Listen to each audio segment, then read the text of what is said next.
couple of months ago, I was driving hampe, I will admit it, because it was only like no, driver hampe because it was almost close time. I think they Sontaha, and there were barely any cars. So I figured that I could just like take wide corners, wide turns. And I took a wide turn because there was barely anybody in the parking lot. And as I took it, some dude came in a small little vehicle. And I was driving my mom's car, which is a 4x4. He was driving some small little vehicle, and he was in the right. His car, listen, it just popped out of nowhere like a bat out of hell.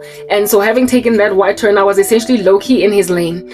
And I immediately hit the brakes and swerved to the other side and got in my right lane. My window was open. And I said to this guy, sorry, I had to apologize that I was driving essentially like I owned the whole parking lot, right? Goes past and this guy, like a middle-aged white man, was like, "We saying you driving like stop driving like." Oh, he just spoke horribly. His response was road rage. His response was road rage, and he was like just utterly bullying me. Do you understand what I'm saying? While I was wrong, I was very offended by his response because.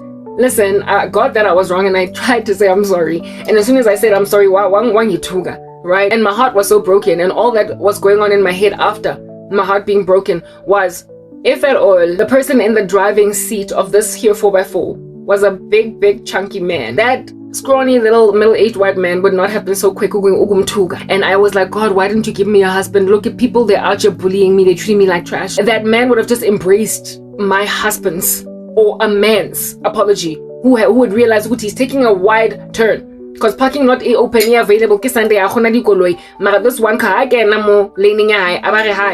If at all this man had seen a big fat chunky man, he would have been like, yeah, sure, whatever, or even ignored him, maybe and just driven off. But he would never have decided to speak vitriol to the driver. And it made me feel like if only I had a husband and he was the one driving. Insofar as the guy says sorry, nobody would have tried to like